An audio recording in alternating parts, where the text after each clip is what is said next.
Terima kasih Bapa, kami mengucap syukur buat hari ini. Terima kasih buat kesehatan, kekuatan. Tuhan masih mengizinkan kami boleh beribadah bersama. Kami tahu semua karena anugerah-Mu. Tuhan, urapi setiap kami, terutama urapi hamba-Mu yang tidak ada apa-apanya.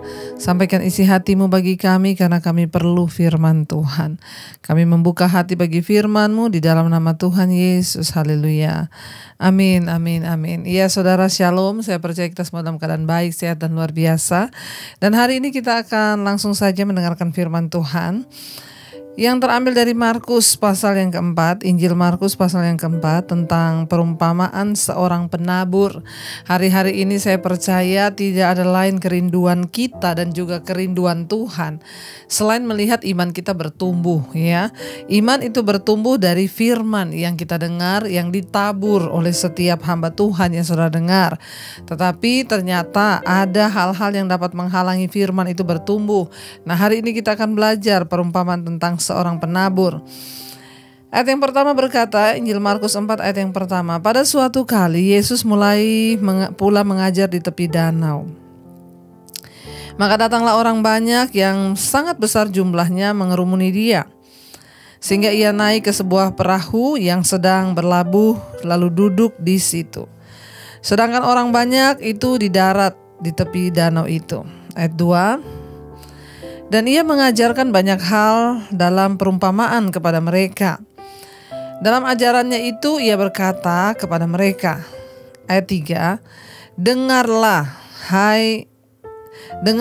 ada seorang penabur keluar untuk menabur. Ayat 4, pada waktu ia menabur, sebagian benih itu jatuh di pinggir jalan, lalu datanglah burung dan memakannya sampai habis. Ayat 5, sebagian lagi jatuh di tanah yang berbatu-batu, yang tidak banyak tanahnya. Lalu benih itu pun segera tumbuh karena tanahnya tipis. Ayat 6, tetapi sesudah matahari terbit layulah ia dan menjadi kering, karena tidak berakar, karena tanahnya tadi tipis, ya. Ayat 7, sebagian lagi jatuh di tengah semak duri, lalu makin besarlah semak itu dan menghimpitnya sampai mati, sehingga ia tidak berbuah.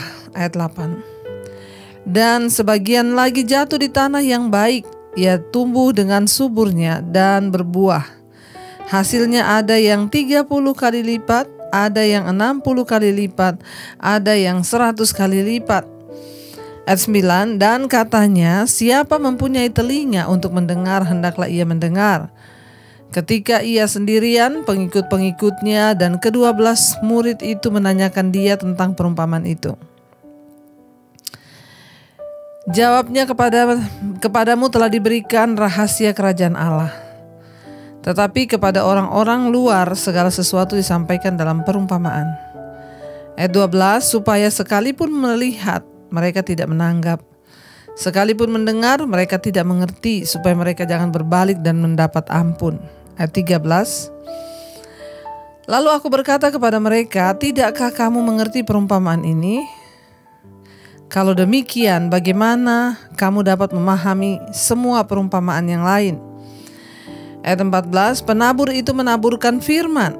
Orang-orang yang di pinggir jalan tempat firman itu ditaburkan ialah mereka yang mendengarkan firman, lalu datanglah iblis dan mengambil firman yang baru ditaburkan di dalam mereka. Ayat 16, demikian juga yang ditabur di tanah yang berbatu-batu ialah orang-orang yang mendengar firman itu dan segera menerimanya dengan gembira. Tetapi mereka tidak berakar dan tahan sebentar saja, apabila kemudian datang penindasan atau penganiayaan karena firman itu, mereka segera murtad. Ayat 18, dan yang lain ialah yang ditaburkan di tengah semak duri. Itulah yang mendengar firman itu, lalu kekhawatiran dunia ini dan tipu daya kekayaan dan keinginan-keinginan akan hal yang lain masuklah menghimpit firman itu, sehingga tidak berbuah. Ayat 20, dan akhirnya yang ditaburkan di tanah yang baik ialah orang yang mendengarkan dan menyambut firman itu lalu berbuah. Ada yang 30 kali lipat, ada yang 60 kali lipat, dan ada yang 100 kali lipat. Saudara, saya percaya kerinduan Tuhan bagi kita adalah firman itu berbuah, berlipat kali ganda di dalam hidup kita. Kalau bisa berbuah 100 kali lipat. Kita akan belajar sama-sama. Yesus menyatakan tadi ada beberapa jenis orang yang mendengarkan firman. Ya, mari kita mengukur kita ini termasuk jenis yang mana, saudara ya.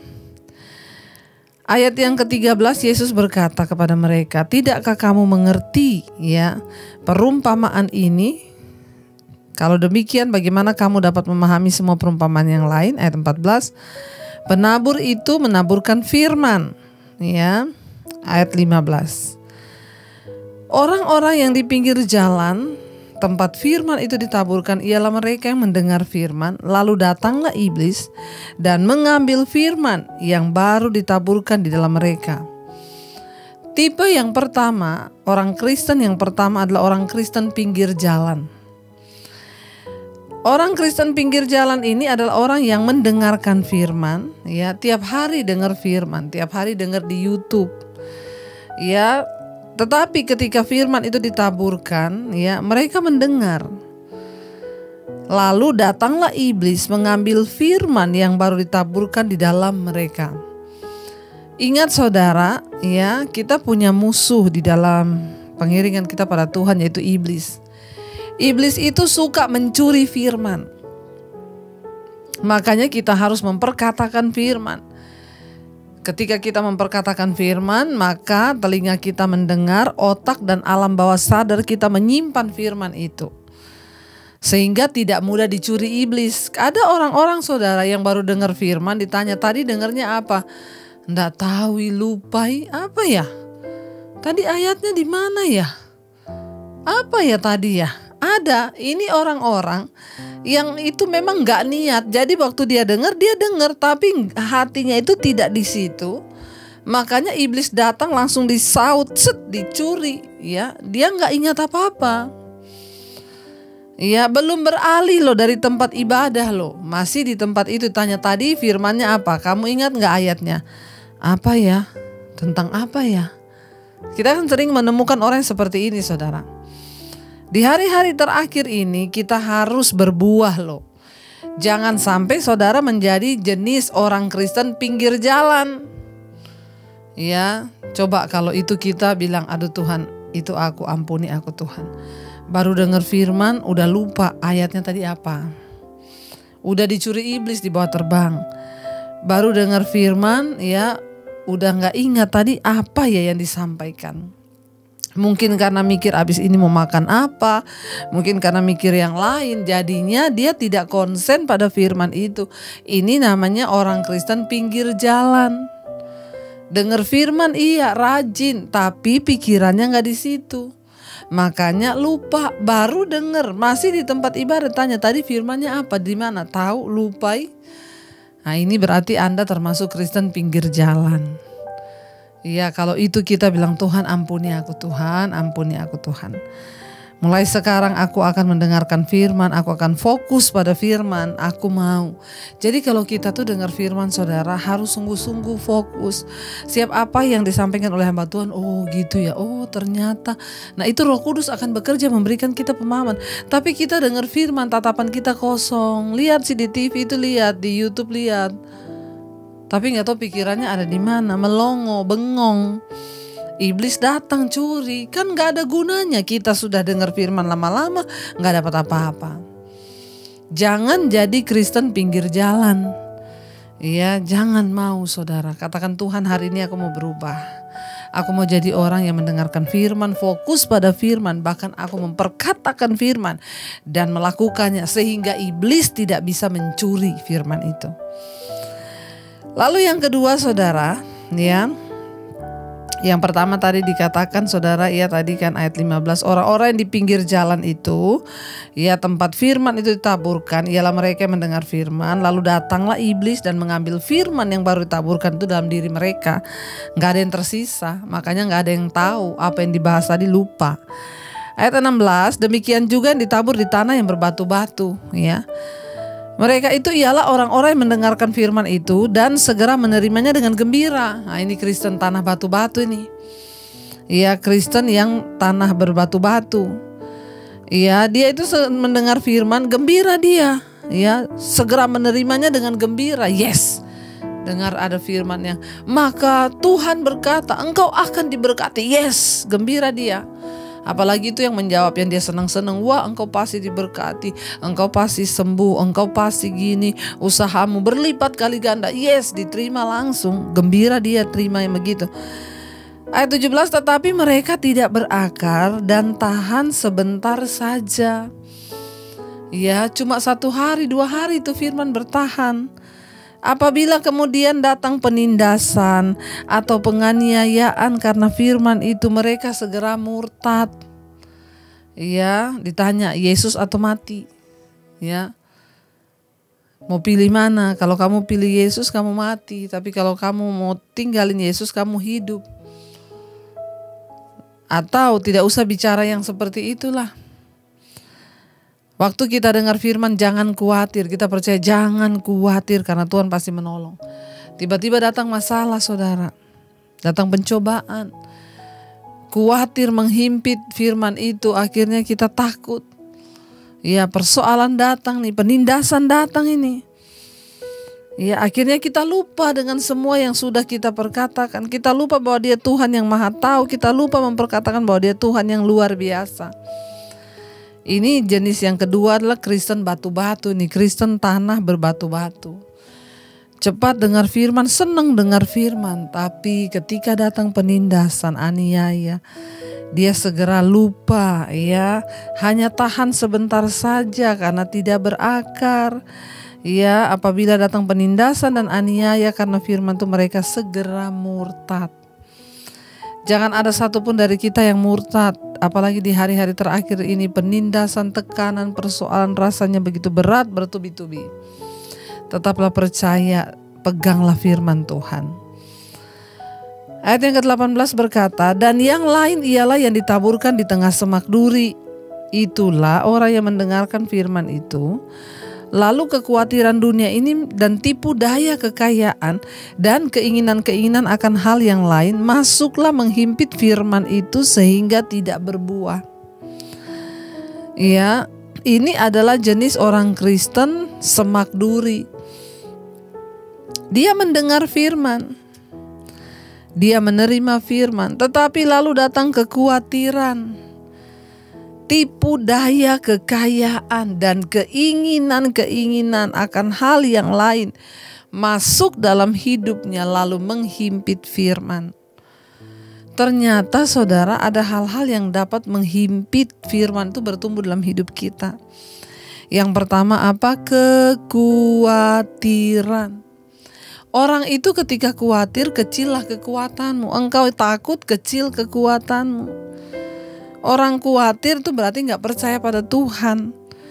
Ketika engkau khawatir, maka engkau gelisah, firman itu terhimpit saudara. Ya, karena kekhawatiran lalu mulai datang tipu daya kekayaan dan keinginan-keinginan akan hal lain di dalam dirinya. Ya, kayak kita mendengarkan ya di mesbah doa ada kesaksian seorang ibu yang kena tipu daya kekayaan. Sehingga dia terus membungakan uang, bahkan pinjam dari teman-temannya uang untuk dibungakan lagi. Dia pinjam dengan bunga 4%, dia bungakan lagi lebih tinggi lagi. Ya, orang yang seperti ini tuh tidak mungkin firman itu bisa tumbuh. Ya, kita berpikir ya, wah ini kalau saya taruh uang di situ nanti dia beranak cepet, dia gini. Ini orang-orang yang tertipu dengan keinginan-keinginan, ya bahkan hawa nafsu, tipu daya kekayaan, bahkan keinginan-keinginan yang bertentangan dengan firman itu muncul waktu kita ini sudah tertipu oleh iming-iming kekayaan. Ya, itu ternyata menghimpit firman. Hati-hati saudara, kalau hari ini pikiranmu hanya uang, uang, uang dan uang tertuju kepada bagaimana mengumpulkan uang, hati-hati. Ya, hati-hati. Ya, sebab Dia Tuhan yang melihat hati kita. Waktu engkau pikiranmu tertuju dan fokus pada Tuhan, maka pasti Tuhan memberkati. Ada orang-orang yang datang bertanya kepada saya, Bu, kenapa hidup saya gak berubah-berubah? Nasib saya tuh gak berubah-berubah, Bu. Dari dulu saya ini miskin terus gak berubah-berubah. Saya bilang, lah hidupmu sudah berubah belum? Jangan mimpi nasibmu akan berubah kalau hidupmu gak berubah. Ada orang-orang yang hidupnya itu gak berubah puluhan tahun. Kenapa? Karena karaktermu gak berubah. Kalau orang itu bertobat, hidup sungguh-sungguh sesuai firman, melakukan firman, maka hidupmu yang pertama berubah, karaktermu berubah, nasibmu juga berubah. Tapi kalau saudara hanya rindu nasibmu yang berubah, pengen cepat kaya, sementara kelakuan, karakter, hidupmu tidak pernah berubah oleh firman, maaf, engkau pasti akan jatuh dalam berbagai-bagai pencobaan. Mari kita mengejar apa yang esensi di hadapan Tuhan, apa yang menjadi esensi di hadapan Tuhan, apa yang menjadi poin utama, yaitu perubahan hidup, perubahan diri. Barulah nasibmu bisa berubah. Terhimpit oleh kekayaan, tipuan kekayaan dunia. Sebagian orang berpikir dia akan bahagia kalau dia kaya, lalu dia menghalalkan segala cara, pakai uang orang, nipu orang. Itu walaupun sudah pelayanan, kalau tertipu dengan tipuan kekayaan, biar uang orang dimakan. Kenapa? Karena sudah ayat ini berkata apa? Dia terhimpit oleh kekhawatiran dan tipu daya kekayaan. Saudara, engkau berpikir engkau akan kaya dengan makan uang orang. Seberapa banyak sih uang yang bisa engkau makan dan engkau simpan? Uang itu tuh licin, dia bisa segera habis waktu kita salah. Tetapi tidak semua uang itu berkat Tuhan. Jangan bilang, wah, itu kan berkat, tapi kita menghalalkan segala cara. Orang nipu kok bilang berkat? Hati-hati saudara. Keinginan, tipu daya, kekayaan. Ternyata kekayaan itu juga ada tipu dayanya. Sehingga kalau kita berpikir bahwa orang menjadi orang kaya itu bahagia, jadi orang kaya ini bisa enak, bisa nyaman. Enggak juga, banyak orang kaya itu yang tidak bahagia. Kita ini berbahagia waktu apa? Waktu kita melakukan firman. Hidupmu berubah, nasibmu juga berubah. Jangan mimpi nasibmu berubah kalau hidupmu tuh gak berubah. Saya sudah melihat banyak orang Kristen, nasibnya itu gak berubah-berubah. Kenapa? Dia gak mau merubah karakternya sesuai firman. Merokok tetap merokok, mabok tetap mabok, judi tetap judi, bersinah jalan terus, gonta-ganti pacar, gonta-ganti suami, bahkan jadi pelakor. Bagaimana bisa nasibmu berubah kalau hidupmu tidak berubah? Bertobat saudara. Dengar baik-baik, perubahan nasib, perubahan hidup itu akan mengikuti perubahan karakter. Jadi kalau saudara gak bertobat, tidak berubah, jangan mimpi nasibmu berubah. Jangan mimpi. Kalaupun terlihat kaya pasti cuma sebentar, habis itu jatuh, terpeleset, dipermalukan. Orang ini adalah ciri orang yang Kristen semak duri. Jangan jadi Kristen semak duri. Hidupi hidup ini apa adanya. Jalani hidup ini apa adanya. Tidak usah mau sok kaya atau pengen jadi cepet kaya. Tapi hidupi apa adanya sambil berubahlah sesuai dengan firman. Soal buka pintu berkat itu urusan Tuhan. Waktu Tuhan berkenan, Dia bukakan pintu berkatmu. Jangan jadi Kristen semak duri saudara ya.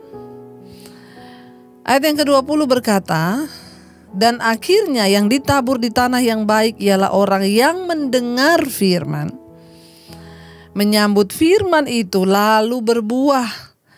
Ada yang 30 kali lipat, ada yang 60 kali lipat, ada yang 100 kali lipat.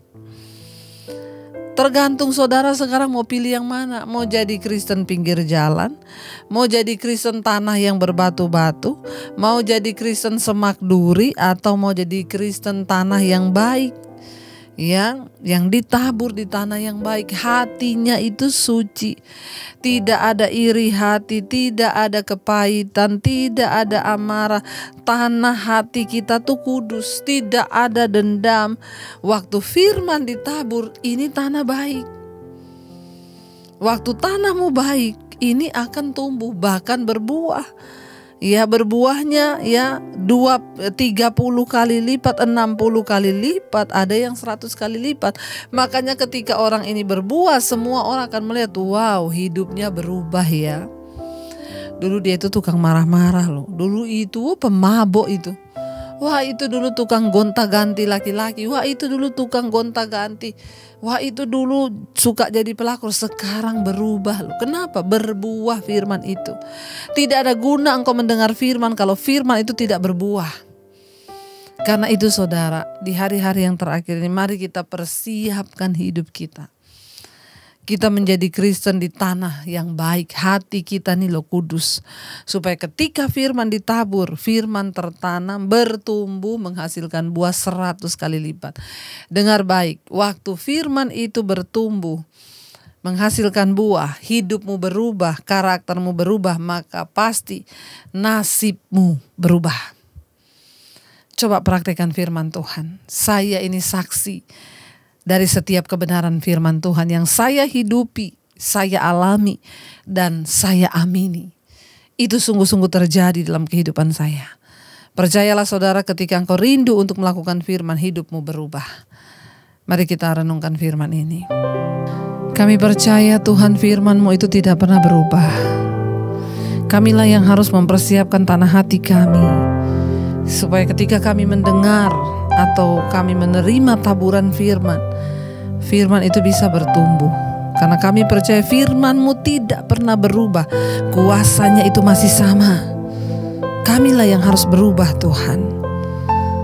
Ajar kami sungguh-sungguh meresponi firman Tuhan dengan sikap hati yang benar. Terima kasih Tuhan buat firman-Mu yang berkuasa. Firman-Mu Tuhan tiada berubah, dahulu, sekarang, bahkan sampai selamanya. Sekarang, selama-lamanya tiada berubah. Firman-Mu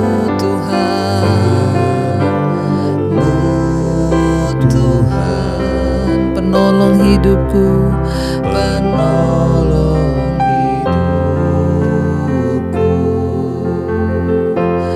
Ku siapkan hatiku Tuhan, lakukan firman. Sekali lagi katakan, firman-Mu Tuhan, firman-Mu Tuhan tiada berubah, tiada berubah. Dahulu, sekarang ini, dahulu, sekarang, selama-lamanya tiada berubah. Firman-Mu Tuhan, firman-Mu Tuhan, penolong hidup kami, penolong hidupku. Ku siapkan hatiku Tuhan, untuk dengar firman-Mu. Kami mau menjadi tanah yang baik Tuhan. Hati yang dikuduskan, hidup yang dikuduskan adalah syarat untuk kami jadi tanah yang baik. Karena itu kami mau buang segala amarah, kebencian, kepahitan, kekhawatiran, bahkan semua dosa yang tidak berkenan kami mau buang. Jadikan kami menjadi tanah yang baik. Kami tidak mau menjadi tanah pinggir jalan. Kami tidak mau menjadi tanah berbatu-batu atau tanah semak duri. Kami mau jadi tanah yang baik. Biar setiap firman yang kami dengar boleh bertumbuh, menghasilkan buah. Bukan hanya 30 kali, 60, bahkan kami percaya akan berbuah 100 kali lipat. Kami mau nasib kami berubah di dunia ini. Kami hidup hanya sementara.